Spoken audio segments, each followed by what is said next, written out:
Money surrounds us. It's in our wallets, in our bank accounts, in the numbers we see on the screens, and in the decisions we make every day. We use it to buy groceries, pay rent, cover our bills, and occasionally reward ourselves with something nice. For most people, money is deeply connected to their sense of security, independence, and even identity, and without thinking too deeply, we accept it as something valuable, meaningful, and real. But what if that's not entirely true? What if the thing we work so hard for, the thing we save, invest, and chase every day, actually has no intrinsic value at all? If we think logically, modern money is not gold or silver, and it's not backed by anything tangible. Often, it's just thin paper, or more often, numbers on a digital screen. They represent value, yes, but what exactly gives them that value? In this video, we will explore the true nature of money. We will examine where their value comes from, why that value is so fragile, how history moved us from something real and scarce like gold to something based on trust and subject to printing like fiat currency, and what alternatives like physical gold and digital assets like Bitcoin could mean for the future of wealth. If you've ever wondered what money actually is, or questioned whether the system we all depend on is as stable as it seems, then stay with me because this journey will forever change the way you see their value. Let's get started.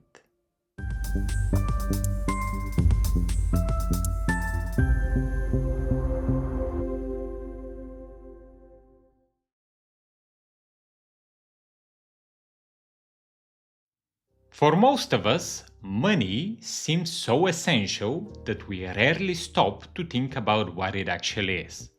It simply exists. We earn it, spend it, save it. We rely on it for nearly everything in life, from meeting basic needs to building wealth and planning future. It serves as a store of value and a medium of exchange, and so we believe it will continue to fulfill those functions tomorrow, just as it does today. But here is the fundamental truth. The money we use every day has no intrinsic value in itself. The paper on which a banknote is printed is not worth the number written on it. The numbers in your mobile banking are not backed by physical goods in some vault. The only reason those numbers mean something is because we've all agreed to believe in them. In other words, today's money, fiat money, derives its value not from what it is, but from collective trust. The entire monetary system runs on shared agreement that this piece of paper or this digital balance can be exchanged for something real, whether it's bread, wages, or a unit of electricity. But that trust is not guaranteed, and when it begins to break down, whether due to economic instability, political manipulation, or poor decisions by the central bank, the value of a currency can collapse at a staggering speed. History is full of examples of seemingly stable national currencies that lost their value almost overnight, not because the paper changed, but because the public trusted. One of the most dangerous mechanisms that accelerate this erosion of value is money printing. Modern central banks like the Federal Reserve or the European Central Bank have the legal right to create money on demand. Every time a crisis hits or the economy slows down, they respond by injecting more liquidity, printing more monetary units, and increasing the money supply in circulation. Although this can provide short-term relief, it creates long-term consequences. When more money chases the same amount of goods and services, prices rise, purchasing power declines, and the currency weakens. And since there is no hard limit on how much can be printed, the system becomes vulnerable to abuse and inflationary collapse. But it wasn't always like this. There was a time when the money in circulation was backed by something real, something physical, scarce, and universally respected.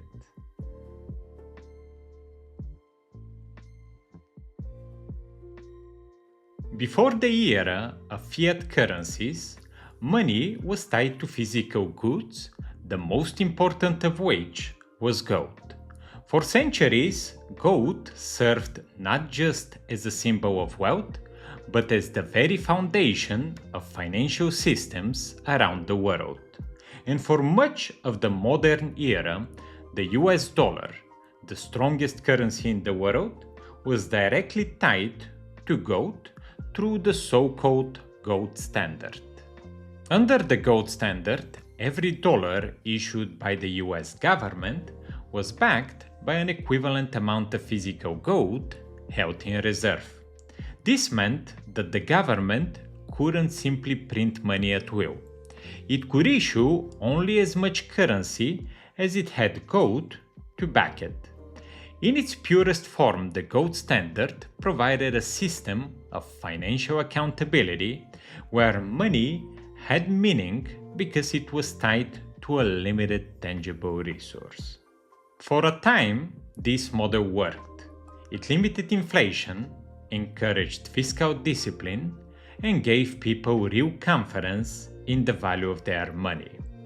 But when governments sought more flexibility to fund wars, social programs, and economic growth, they began to weaken this connection to gold. In 1934, the US moved from full backing to partial, dropping to 40% coverage, meaning only part of the dollars in circulation could be exchanged for gold. Eventually, in 1971, President Richard Nixon announced the final severance. The dollar would no longer be convertible into gold under any circumstances. This marked the end of the gold standard and with it, the end of money backed by a real asset. From that moment on, the US dollar and, by extension, most of the world's leading currencies became pure fiat money, existing solely as a function of governmental policy and public trust. It's important to understand that this wasn't just an American problem, as other global currencies like the British pound, the Japanese yen, the German mark, and so on, were tied or linked to the dollar at different times. They too were affected by this change. When the US abandoned gold, these currencies lost their indirect backing and the world quietly entered a new monetary era, one defined not by scarcity or physical assets, but by policy, trust, and control. And now, having seen what happens when money loses its real foundation, we can understand why some people are turning back to what money used to represent: gold. If you'd like us to make a video about gold investment, discussing its best forms, how to store it, and whether it still makes sense today, let us know in the comments. Let's now continue with this video.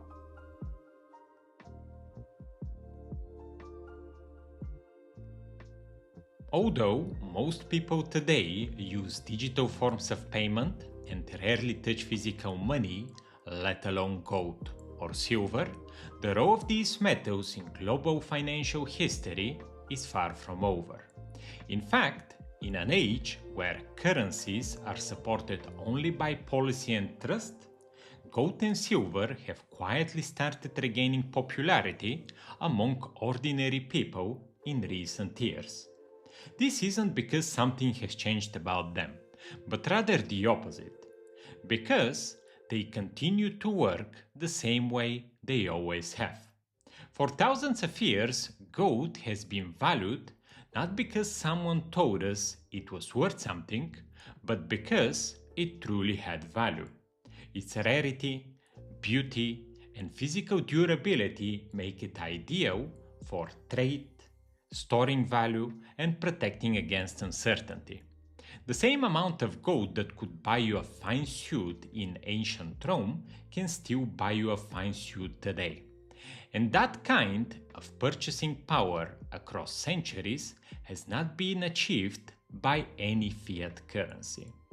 Silver, often seen as the younger brother of gold, shares many of the same properties, but also has the added advantage of wide industrial application.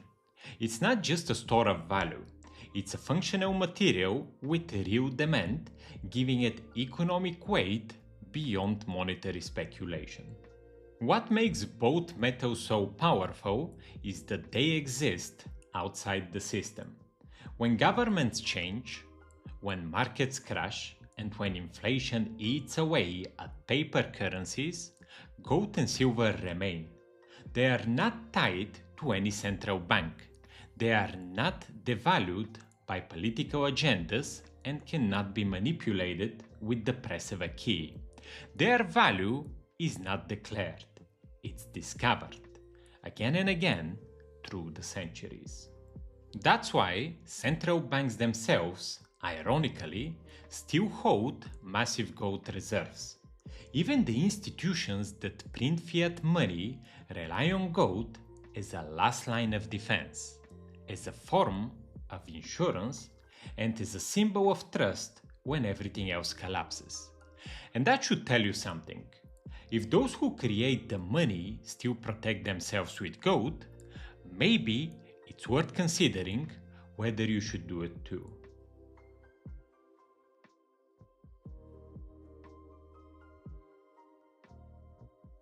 As we entered the 21st century, a new problem emerged. Not only were fiat currencies losing their purchasing power, but the entire financial system became too complex, too fragile, and too dependent on centralized control. In 2008, when the global financial system nearly collapsed, millions of people realized just how vulnerable their money really was. And from that moment of crisis, something extraordinary was born. Bitcoin was not created by a government. It was not released by a corporation or a tech billionaire. It emerged from the minds of anonymous computer programmers who saw the weaknesses in our financial architecture and wanted to offer something radically different. Something open, transparent, and decentralized. At first glance, Bitcoin may seem too abstract, too digital, or too experimental. But if you look deeper, you will realize that its design is rooted into ancient monetary principles. Bitcoin is scarce. Only 21 million units will ever exist. It is verifiable by anyone. Every transaction is recorded on a blockchain visible to the whole world. It is permissionless. No one needs approval to use it. And most importantly, it is independent. No government or central bank can create more of it. In a very real sense, Bitcoin is a modern reinvention of sound money.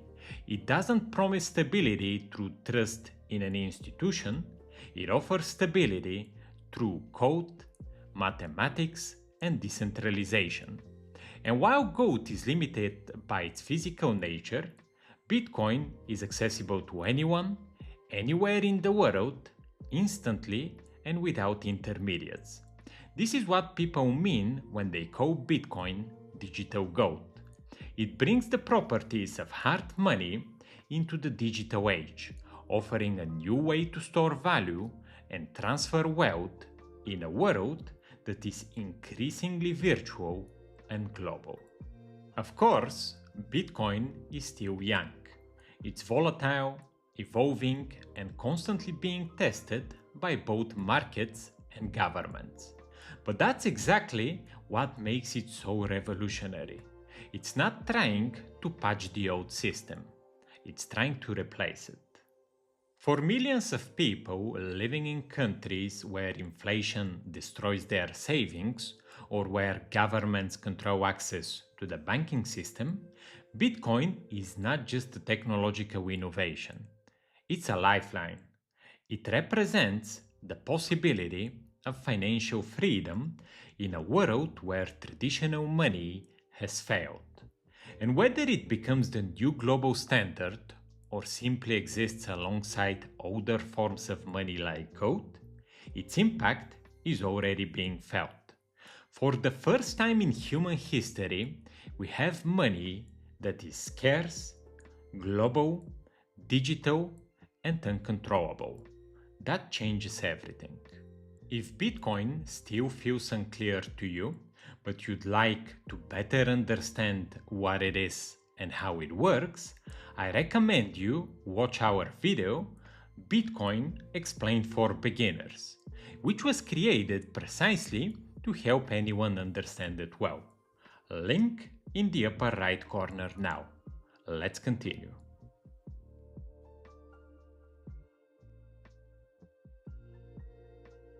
So, do money really have value?